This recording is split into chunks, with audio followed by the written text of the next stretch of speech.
Now, yesterday we read wonderful news of saying that South Africa just saw its GDP grow by 1.9% in the first quarter of 2022. I mean, when I got to see these headlines, I saw so many of the retail investors were really excited about the news. They were really celebrating to say that our country, South Africa, it is growing in terms of GDP, which is always a very good thing to see, or to get to see this kind of results, right? But this might not be the case in the Q2 or in the GDP for the second quarter, which, by the way, is set to come in September of 2022. And of course, those of you that have been following me for some time, you will know some of the reasons why. I mean, 2 weeks ago, I shared an article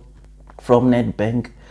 indicating that they are cutting the GDP growth for the year to 1.6 from the 1.7 which was initially predicted in February. So getting to see a big company or big financial institution like Nedbank coming and cutting its GDP growth forecast for the rest of the year is something that should definitely trigger you as to why is Nedbank cutting the GDP growth of South Africa, whereas we saw yesterday South Africa's GDP for the first quarter growing by 1.9%. Well,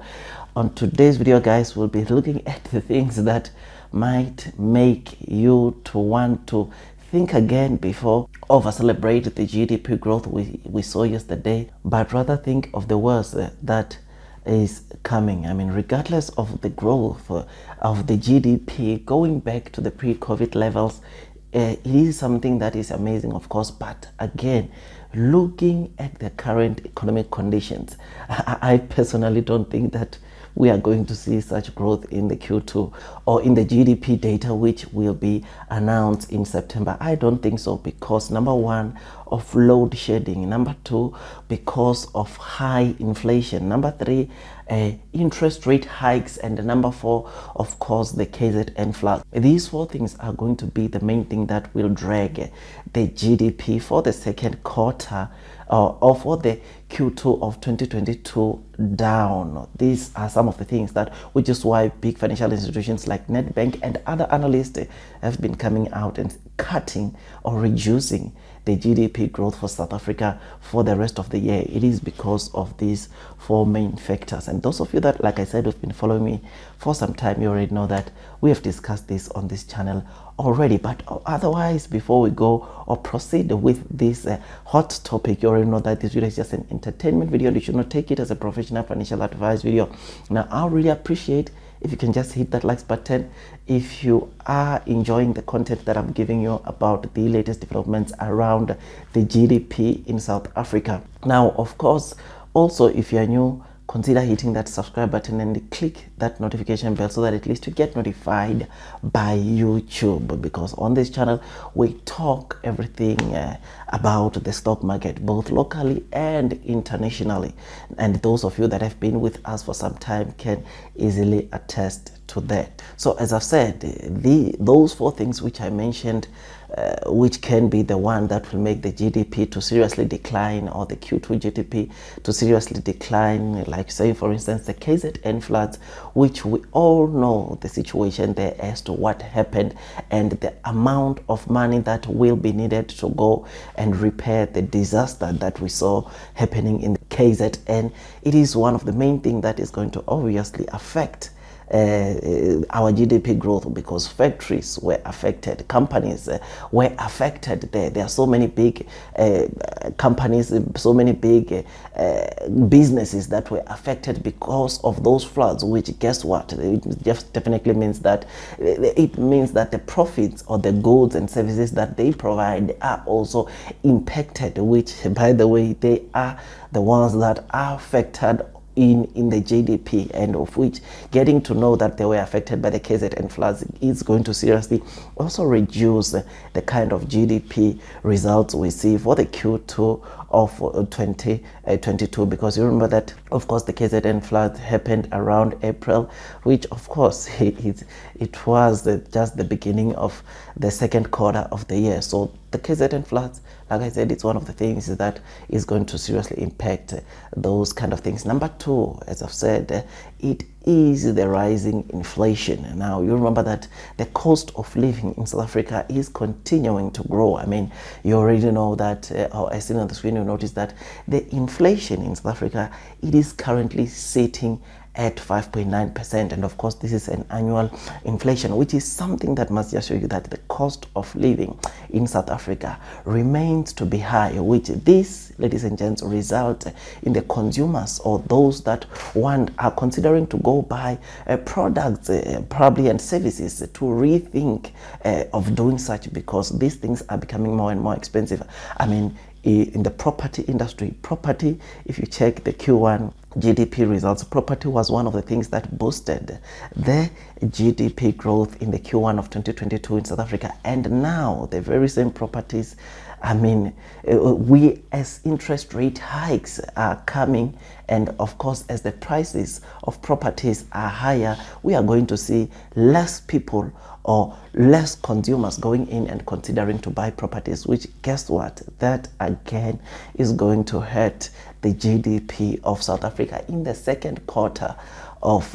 this year. Now, you remember that, of course, with interest rate hikes, which is point number 3, it is one of the things that, of course, we discuss. I mean, you already know that, those of you that have been following for some time, to say that the interest rate hikes in South Africa are set to go to around 5.75% by the end of the year and 6.5% by the end of 2023. And already you know that just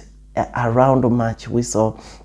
the central bank coming and increasing the interest rate by 25 basis points, and in May we saw them increasing interest rates by 50 basis points, which this, ladies and gents, like I said, it also hurts the economy, because the more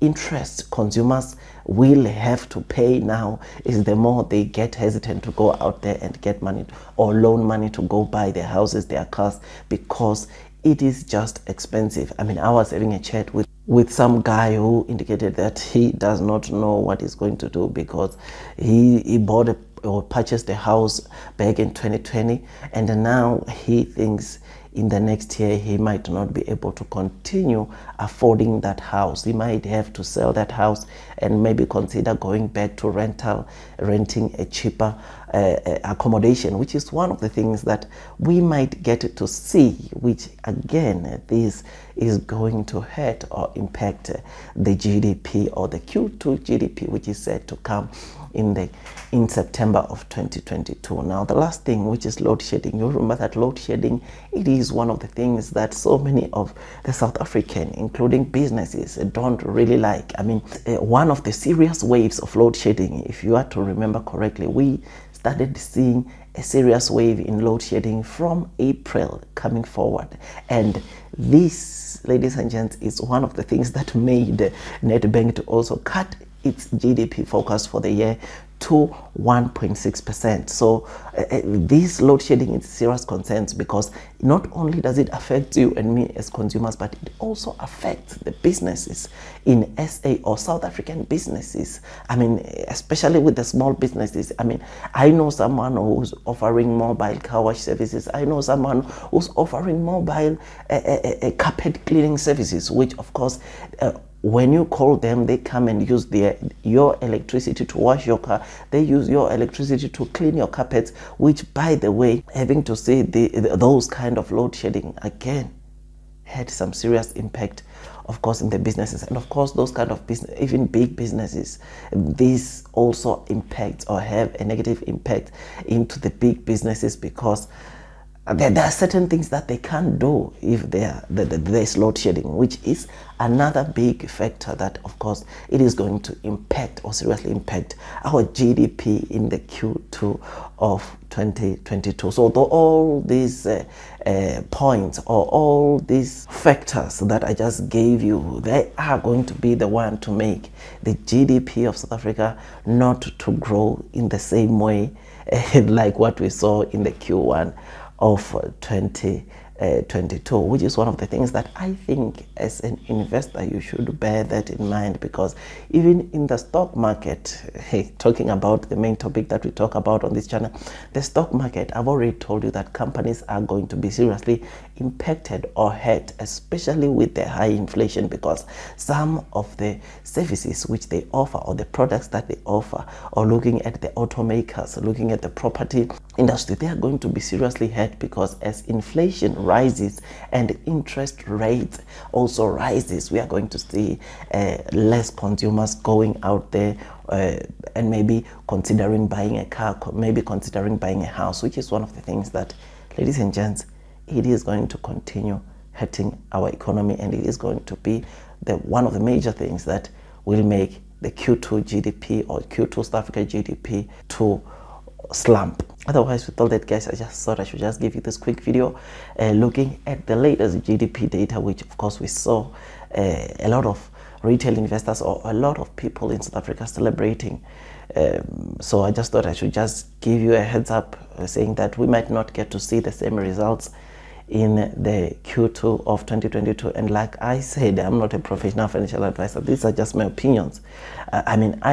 If there's one thing, guys, I don't just come and tell you things that are just, of course, coming out from my head. Most of the things that I talk a lot about on this channel are the things that I read on a day-to-day. So with all that, that's all from me, and I wish you nothing but the best in your stock market investing journey, and see you in the next video, and God bless you all.